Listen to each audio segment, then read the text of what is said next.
está mi residente ahí. Lucero. Vamos a jalarle la oreja a la Lucero. Es la residente de hematología.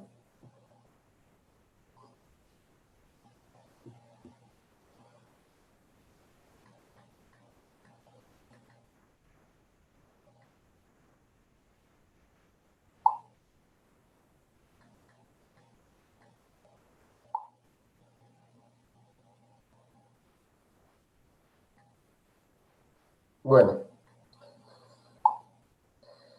vamos a hablar de la aplasia o la anemia plástica. O, ¿sí? Hipoplasia medular. Así también se llama, o aplasia medular.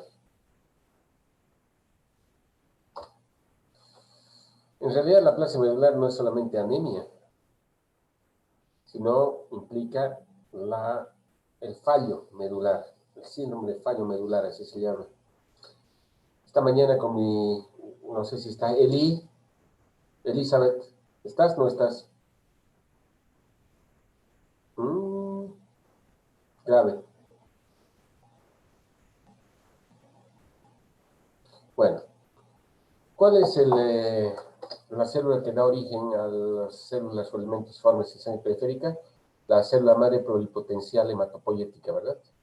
Y esta célula tiene dos características. La primera característica es que es la única célula que tiene capacidad de autorrenovación, es decir, se divide y origina otra célula con las mismas características de ser una célula madre pluripotente. Ustedes saben que esta célula madre, ¿sí?, por un proceso de diferenciación, también va a dar origen a células comprometidas con linaje, en este caso con linaje mieloide o con linaje linfoide. La célula madre de tipo mieloide va a dar origen a los glóbulos rojos, a las plaquetas y a la serie granulocítica y monocítica. En cambio, la célula madre linfoide a los linfocitos. ¿Sí? Es importante que conozcamos esto. Esto habíamos llevado a la segunda clase cuando hablamos de la hematopoiesis.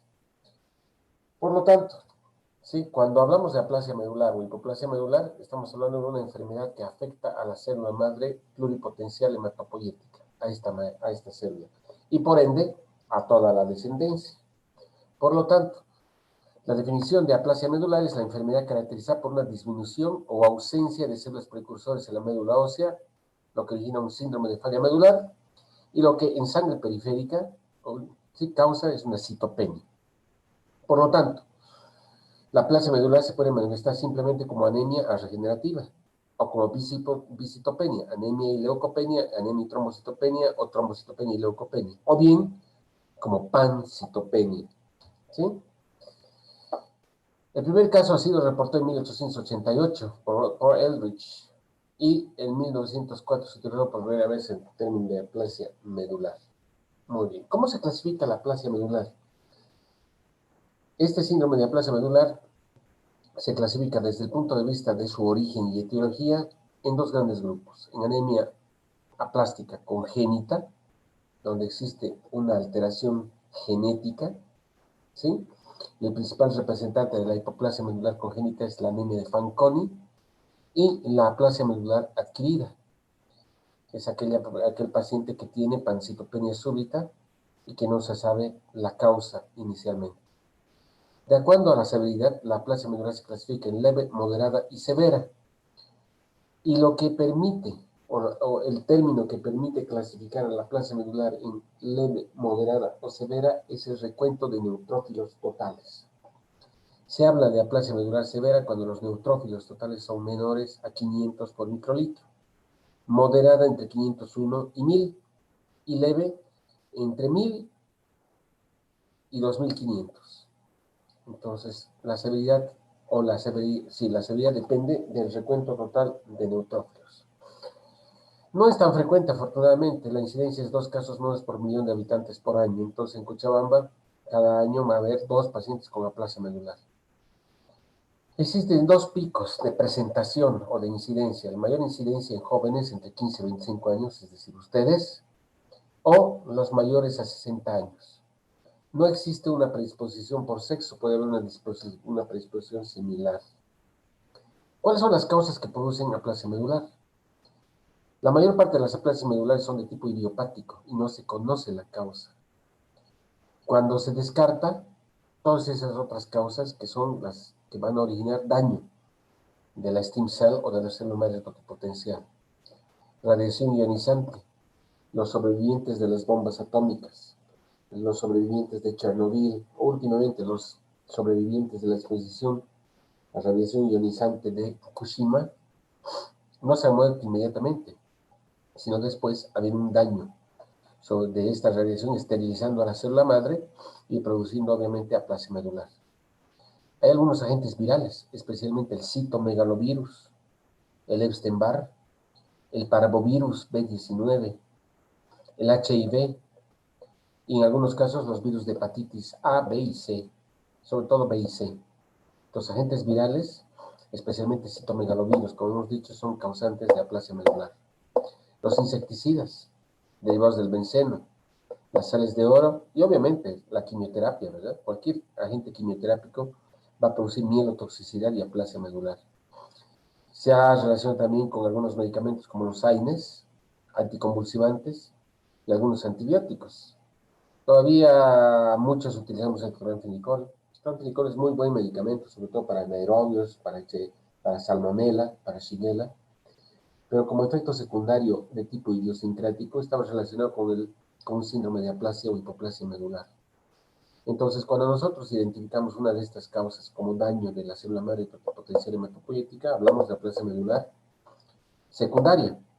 Pero si descartamos todas estas causas y no encontramos una causa que esté originando la hipoplasia medular, vamos a referirnos, ¿sí?, como aplasia medular idiopática, como un fenómeno autoinmune generalmente. ¿Sí?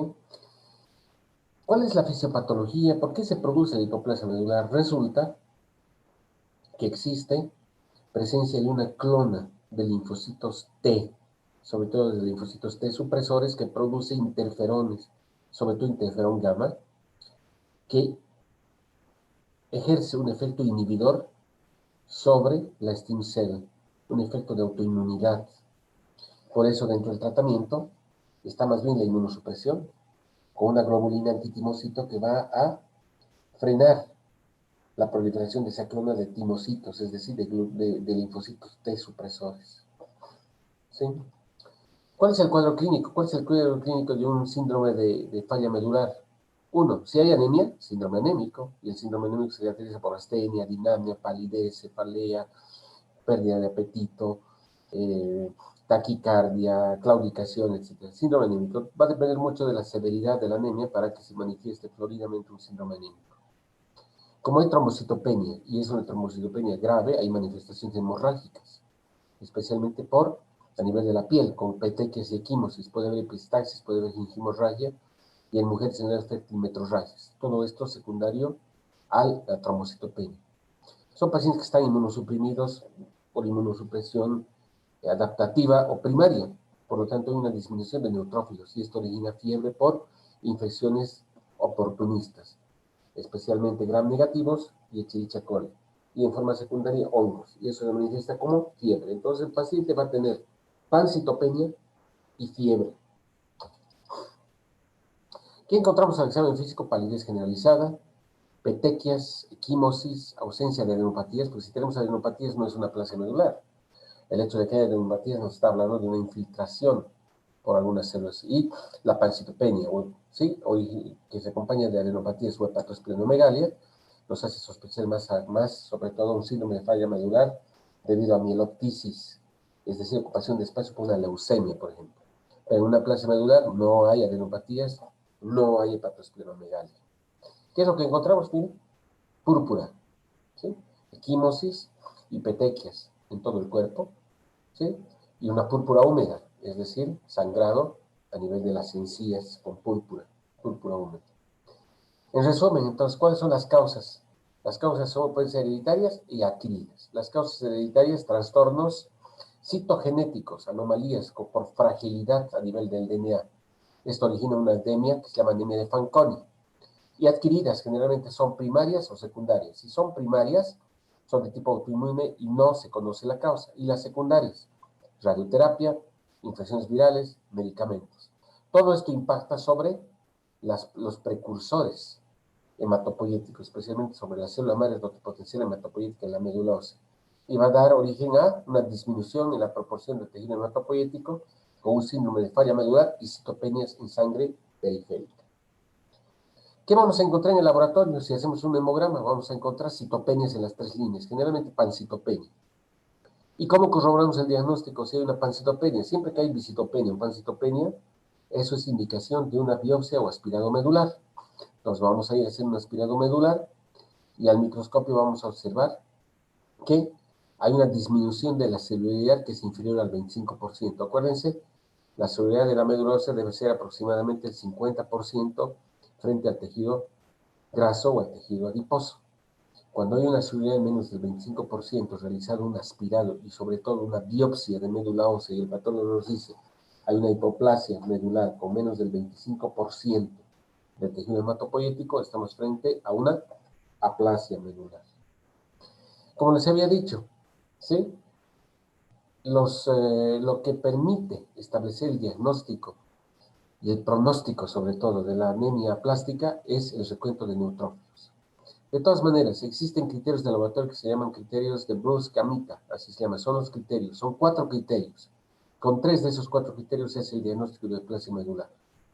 Primero, reticulocitos menos de 0.5%. Segundo, plaquetas menos de 20.000. Y tercero, neutrófilos menos de 500, con celular inferior al 25% en el aspiromedular. Entonces, si hacemos un aspiromedular y hay celular menos del 25%, se acompaña de reticulocitos menos del 0.5%, plaquetas menos de 20.000 y neutrófilos totales menos de 500, esa es una aplasia medular. Ya habíamos dicho, cuando hay menos de 500 neutrófilos totales, a eso se llama aplasia medular severa. Y menos de 200 neutrófilos, aplasia medular muy severa. El hecho de que tengas menos de 500 o menos de 200 neutrófilos es de muy mal pronóstico. La mortalidad de estos pacientes que tienen aplasia medular grave es cerca del 75% una vez hecho el diagnóstico, a pesar del tratamiento. Entonces, un síndrome de muy mal pronóstico. Y es lo que se observa, ¿bien? Se hace un aspirado, una biopsia de médula ósea, y en la médula es la cortical del hueso, y vamos a ver puro tejido adiposo y escasa cantidad de células. Si ustedes ven la relación, aquí el 80% es tejido adiposo y apenas un 20, tal vez un 10% tejido hematopoyético. Entonces, si tienes menos del 5% reticulocitos, menos de 200, perdón, menos de 500 neutrófilos totales, y tienes esta figura en la biopsia y tienes menos de 20.000 plaquetas, el diagnóstico es una aplasia medular. En ese momento hacemos una historia clínica. Si no hay historia familiar y el niño, o de cuando eras niño no tienes aplasia medular, difícilmente va a ser congénito. Entonces, tienes que descartar todas las posibles causas. Cloranfenicol, hepatitis, citomegalovirus, medicamentos, radiación ionizante. Si no hay ningún tipo de antecedente, entonces vamos a hablar de aplasia medular primaria o idiopática de tipo autoinmune. Esta es la médula ósea normal, se dan cuenta, miren, tejido adiposo y prácticamente un 50-60% de tejido hematopoyético. Aplasia medular, menos del 25%. Muy bien. ¿Con qué hacemos el diagnóstico diferencial del síndrome de falla medular? Si la médula ósea es hipocelular, obviamente se establece el diagnóstico de anemia plástica adquirida o bien anemia plástica congénita, pero hay que hacer el diagnóstico diferencial con los síndromes mielodisplásicos. Si la médula ósea es normal, no hay disminución de la celularidad, puede ser una leucemia, porque la médula ósea va a estar ocupada por células anormales de tipo leucemia, una mielodisplasia, mielofibrosis, hemoglobinuria paroxística nocturna, ojo, es un síndrome diferente, no tienen que confundir con la hemoglobinuria paroxística frigori, cuidado. La hemoglobinuria paroxística frigori hemos dicho que es una anemia hemolítica autoinmune por anticuerpos de doble fase térmica. La hemoglobinuria paroxística nocturna tiene otro contexto y es un síndrome donde existe fallo medular. Osteopetrosis, enfermedades autoinmunes, enfermedad carencial, sobre todo vitamina B12 y ácido fólico que pueden producir pancitopenia, infecciones virales, enfermedades de depósito como la enfermedad de Gaucher o la enfermedad de Niemann-Pick, son anormalidades de depósito de esfingolípidos que producen restricción en la producción de precursores hematopoyéticos y pancitopenia. Muy bien, ahora vamos a ver dos algoritmos que son muy importantes. Con que ustedes sepan y fijen estos dos diapositivas, va a ser muy fácil de que puedan entender qué se hace cuando un paciente tiene pancitopenia, porque la manifestación de una aplasia medular es la pancitopenia, pero no es exclusiva de la aplasia medular. La pancitopenia se puede presentar, por ejemplo, en la deficiencia de vitamina B12 y ácido fólico, en la anemia megaloblástica, por ende. Se puede presentar en la ocupación de espacio de la médula ósea por una leucemia o una metástasis. Entonces, tenemos dos posibilidades. Siempre exista pancitopenia, definida como deficiencia de 3 series, anemia, leucopenia y trombocitopenia, ¿qué es lo que tenemos que hacer? Un aspirado de médula ósea. Muy bien. Entonces tienen que remitir al hematólogo. ¿Qué hacemos nosotros? Un aspirado biopsia de médula ósea. Hay dos posibilidades. Que la médula ósea sea acelular. Esto. Una médula ósea hipo o acelular. O bien, que la médula ósea, si bien hay pancitopenia, tenga esta característica. Que tenga una celular normal o aumentada. Vamos a ver cuáles son las causas de una aplasia medular o una médula ósea acelular. Hay 3 posibilidades. La primera posibilidad es que la médula ósea celular sea causada por una mielofibrosis. Es decir, en lugar de haber tejido hematopoyético, resulta que hay fibras de colágena, fibras elásticas y sobre todo fibras de reticulina. Todo esto producida por un factor de crecimiento derivado de las plaquetas. La principal causa de la mielofibrosis se llama metaplasia mieloide o mielofibrosis idiopática. Es un síndrome mieloproliferativo. Vamos a ver mucha fibrosis. Se llama metaplasia mieloide, si ustedes recuerdan, porque si bien la médula ósea está hipocelular y reemplazada por fibras de reticulina, el hígado y el vaso, y excepcionalmente los ganglios linfáticos, pero sobre todo el hígado y el vaso retoman la función embrionaria que era la de producir, ¿sí?, hematopoiesis. Entonces vamos a ver hepatosplenomegalia y vamos a ver hematopoiesis extramedular. La hematopoiesis extramedular se conoce como metaplasia mieloide, chicos. ¿Ya? Muy bien. ¿Qué pasa si la médula ósea es acelular y no hay mielofibrosis y vemos que no hay sustitución grasa? Porque cuando hay sustitución grasa, vamos de la mano con la aplasia medular. Y la aplasia medular puede ser primaria o idiopática, como les he dicho, o secundaria, medicamentos, químicos, autoinmunes o infecciones. Citomegalovirus, Epstein-Barr, enfermedad autoinmune, lupus, agentes químicos, benceno, medicamentos, cloranfenicol o radiación ionizante. Pero si no hay sustitución grasa, siempre en una médula ósea acelular donde existe pancitopenia, vamos a pensar en, ¿sí?, hemoglobinuria paroxística nocturna. Hola, Brown. Mi perrita ya ha venido a preguntarme qué es la hemoglobinuria paroxística nocturna. Bueno, resumiendo, toda pancitopenia hace que nos mandemos al hematólogo y obviamente es indicación de aspirado medular. Si la médula ósea es acelular, le preguntamos al patólogo, ¿tiene mielofibrosis? ¿Tiene infiltración grasa? ¿O no tiene nada y es acelular? Si es mielofibrosis, metaplasia mieloide. Si está sustituida con grasa y menos del 25%, aplasia medular. Y si no es ninguna de estas, vamos a pensar en hemoglobinuria paroxística nocturna. Muy bien. Pero ahora va del otro lado. Tenemos pancitopenia, tenemos anemia, leucopenia y trombocitopenia, pero la médula ósea, en lugar de ser acelular, es hipercelular. Entonces tenemos estas posibilidades. Primero, si la médula ósea es hipercelular, ¿sí?, y hay cambios megaloblásticos, los cambios megaloblásticos, acuérdense, ¿sí?, son alteraciones en la maduración nucleocitoplasmática. Si hay deficiencia de vitamina B12 y ácido fólico, a eso se llama anemia megaloblástica. Entonces, la anemia megaloblástica puede producir pancitopenia, pero con una médula ósea hipercelular con megaloblastosis y deficiencia de folito o B12. Si hay alteraciones neurológicas concomitantes, B12. ¿sí? Alteraciones sensitivas y proprioceptivas. Si no hay eso, deficiencia de ácido fólico. Pero también puede verse cambios megaloblásticos por alteraciones de maduración. Y hablamos en este caso de las mielodisplasias, o los síndromes mielodisplásicos, ¿vale? Síndromes mielodisplásicos. Y los síndromes mielodisplásicos, eso vamos a llevar mañana, pueden ser primarios o secundarios. Son alteraciones clonales donde hay alteraciones en la maduración con megaloblastosis. Pueden ser primarios o secundarios, quimioterapia, radioterapia u otros medicamentos.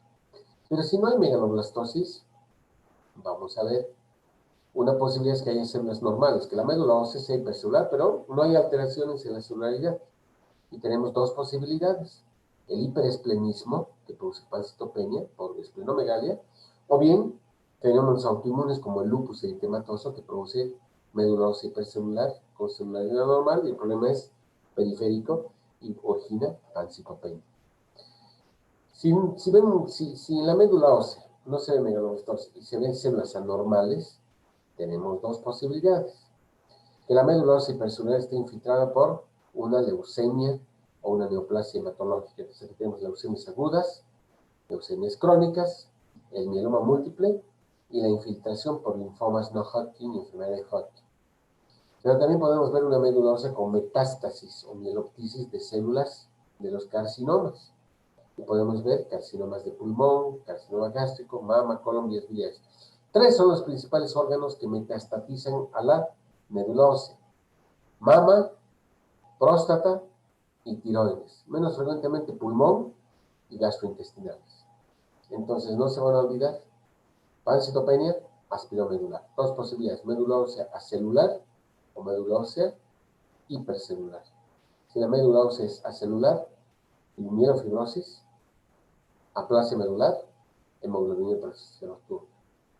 Pero si la médula ósea es hipercelular, anemia megaloblástica o síndromes mielodisplásicos, hiperesplenismo causa inmune cuando no hay alteración en la propia médula, o que la médula tenga mieloptisis. La mieloptisis puede ser por células neoplásicas hematológicas o por células neoplásicas no hematológicas. Con esto hemos hecho el diagnóstico diferencial y cómo se debe estudiar un paciente que viene a la consulta con pancitopenia. Muy bien, hablaremos del tratamiento. Estamos con una aplasia medular. Les había dicho que fisiopatológicamente la aplasia medular es un síndrome caracterizado por un fenómeno autoinmune por proliferación de linfocitos T supresores. Por lo tanto, ¿sí?, el tratamiento es con agentes inmunosupresores. Uno se rasca la cabeza y dice: pero si está inmunosuprimido, ¿le vas a dar inmunosupresor? Sí, porque la causa de la aplasia medular idiopática es la propia inmunosupresión. Ciclosporina es un medicamento que va a actuar sobre la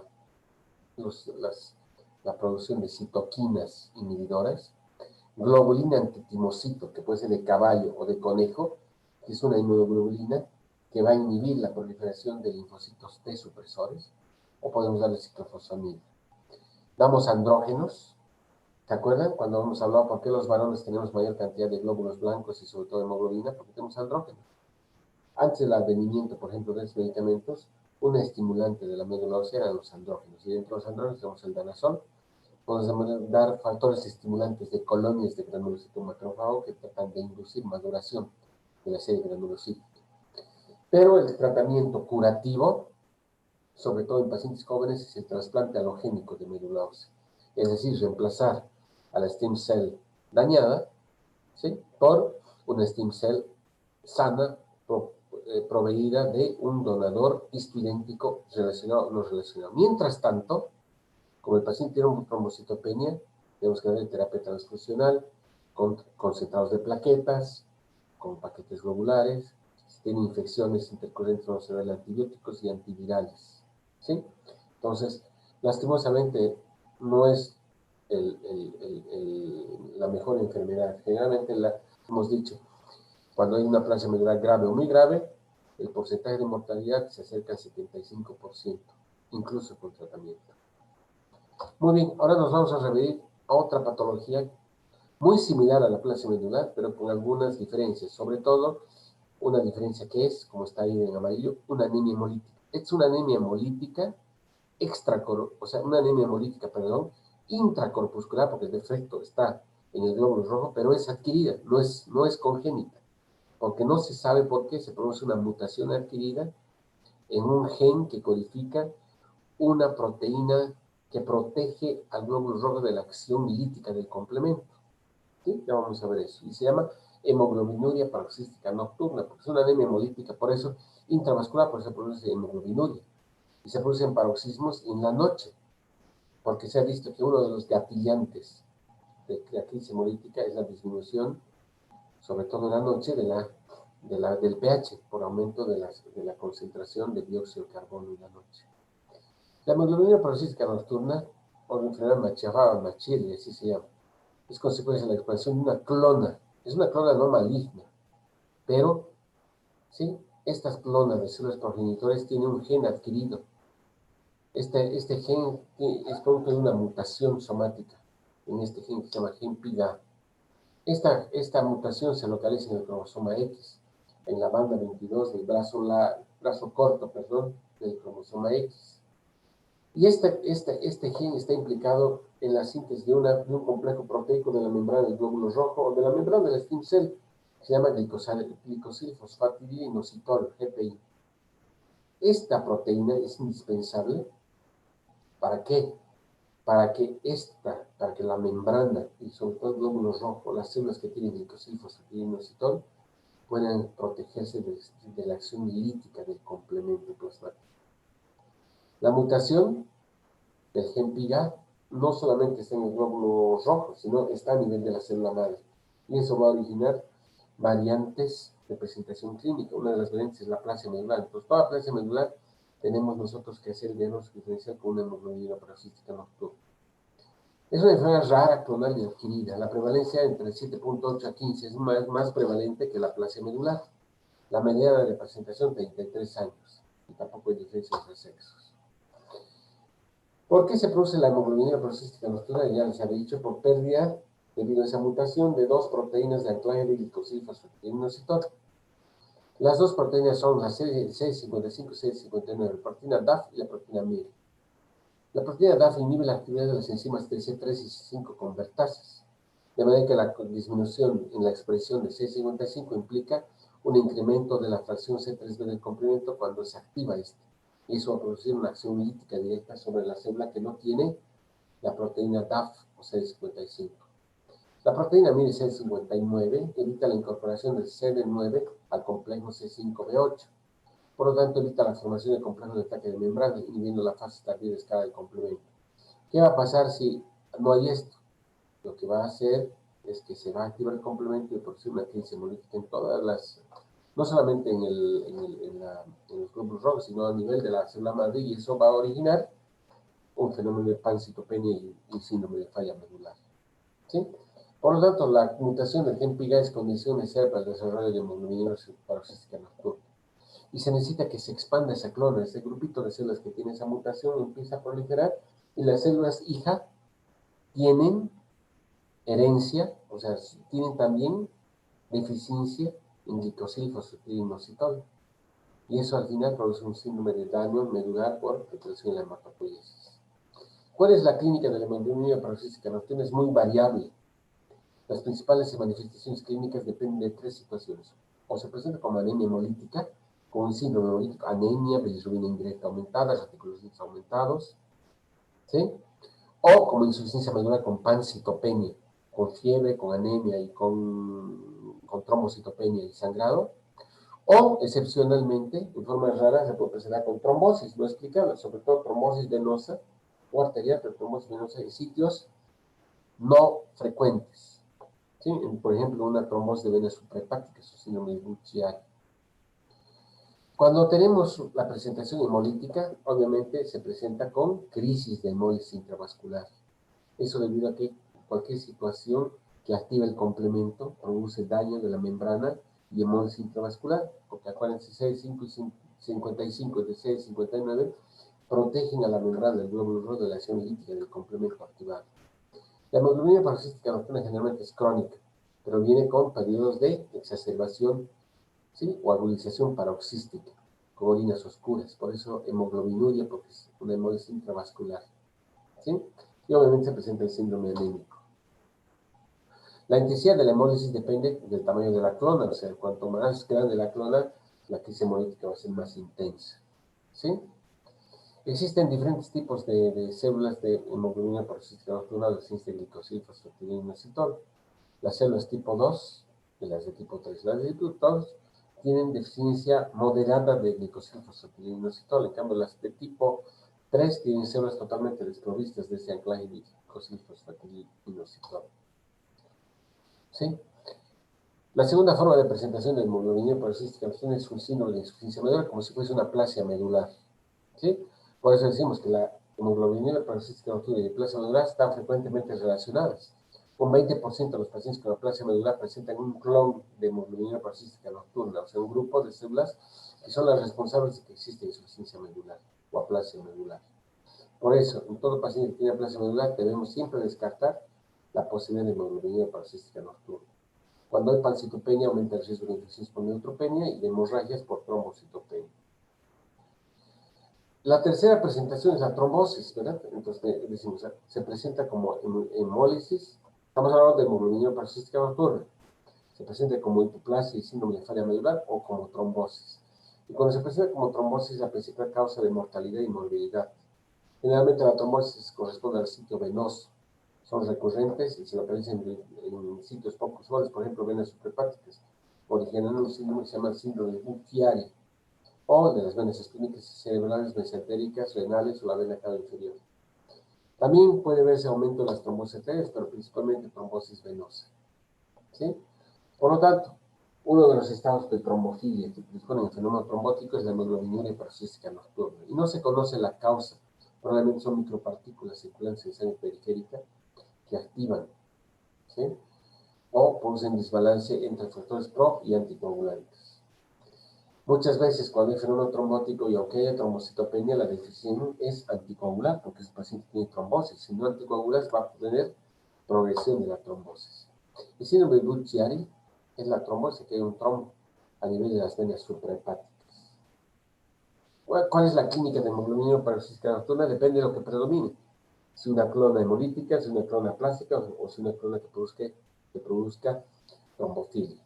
Entonces, la clínica, hemoglobinuria, anemia, puede haber esplenomegalia, fatiga, dolor abdominal, síndrome anémico. ¿Sí? Síndrome anémico. En algunos casos, ¿sí? Hipertensión portal por trombosis de las venas suprahepáticas. ¿Cómo se hace el diagnóstico? Siempre que exista hipoplasia medular, hay que sospechar de hemoglobina paroxística nocturna.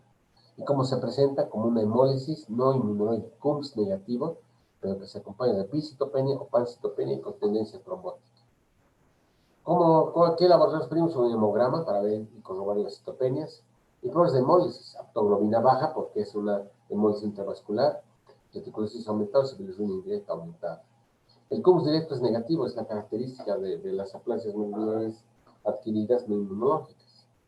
Y una situación que es interesante, cuando se mide la fosfatasa alcalina granulocítica en estas series, es decir, los neutrófilos de la serie granulocítica, la fosfatasa alcalina granulocitaria siempre va a estar disminuida. Es una enzima intraeritrocitaria, ¿sí? Que se llama factor, ¿cómo se llama? Fosfatada alcalina granulocítica. El diagnóstico se comprueba con un test que se llama test de Ham y test de sacarosa, que mide la sensibilidad de los glóbulos rojos frente a la actividad del complemento de un medio ácido. Se acidifica el medio, se pone una gota de glóbulos rojos y luego se activa el complemento. ¿Sí? Muy bien. El diagnóstico se hace por citometría de flujo, detectando la deficiencia de estas proteínas, de la proteína TAF y de la proteína MIR. La citometría de flujo no solamente permite evaluar la deficiencia de estas proteínas en los glóbulos rojos, porque es una alteración clonal, ya sean los tipo 1 y tipo 2 presentes en los glóbulos rojos, en las placas neutrófilos, monocitos, pero sobre todo en la célula madre pluripotencial hematopoyética. La citometría de flujo entonces se utiliza, ya hemos dicho, no es más confrontar anticuerpos, en este caso anticuerpos anti-CD55 y CD59, frente a las plaquetas o frente a cualquier célula. Nosotros tenemos proteínas raras, o sea, cualquiera de nosotros sanos, Tenemos proteína MIR y proteína DAF, CD55, CD59, pero estos pacientes tienen una deficiencia. Y se puede estudiar sus neutrofilos, monocitos y eritrocitos, sí, en una citometría de flujo. Cuando hay hemoglobina hiperosística nocturna, si bien es un trastorno benigno, el problema es que no es tan bueno. Los pacientes viven entre 10 y 15 años y fallecen después por varias situaciones. Pueden fallecer por trombosis, pueden fallecer por hemorragias, pueden fallecer por un síndrome anémico y con un infarto. Las crisis hemolíticas marcan la evolución de la enfermedad. Hay varias situaciones que pueden desencadenar activación del complemento, cirugías, esfuerzo físico, vacunaciones, etcétera, etcétera. ¿Sí? Y el 35% del mayor riesgo de mortalidad está dado por la fenómeno trombótico, por las trombosis. ¿Sí? En un 10% de los pacientes que tienen hemoglobina hiperosística nocturna hay transformación de la clona hacia una clona mielodisplásica. Y un 5% de los pacientes que tienen aplasia medular se puede presentar y se puede desarrollar una leucemia mieloblástica aguda secundaria. Entonces, no es tan benigna, ¿no? La hemoglobina hiperosística, si bien es un trastorno adquirido intracorpuscular, puede degenerar en un síndrome mielodisplásico o peor todavía, en una leucemia mieloblástica aguda secundaria. ¿Cuál es el tratamiento? El tratamiento no es curativo, salvo que se trasplante, y generalmente, sí, depende de la gravedad y del cuadro clínico. Transfusiones, corticoides, andrógenos tratando de estimular la médula ósea, presentos de hierro y ácido fólico, eritropoyetina, puede hacerse esplenectomía, pero sobre todo trasplante halogénico. Transfusiones cuando hay anemia, corticoides que actúan sobre todo en las crisis agudas, reduciendo la severidad y duración de las mismas. No se conoce el mecanismo por el cual los corticoides pueden mejorar la crisis hemolítica. Porque recordemos, no es una anemia hemolítica autoinmune, donde tienes que utilizar corticoides. Generalmente el uso es empírico. Podemos utilizar andrógenos, elementos de hierro y ácido fólico, eritropoyetina, inmunosupresores. La esplenectomía en algún momento se recomienda, pero actualmente no se recomienda. Si el paciente tiene fenómenos trombóticos asociados a anticoagulación, como warfarina o acenofumarol, ¿sí? Y el tratamiento curativo es el trasplante de médula ósea, es decir, la terapia mieloablativa que puede retirar el clon patológico de hemoglobina hiperosística nocturna. Obviamente el trasplante halogénico es de alto riesgo, ¿sí?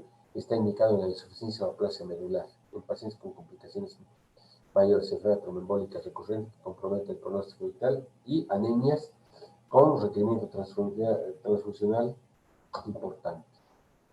Se ha hablado mucho de un nuevo medicamento que se llama eculizumab.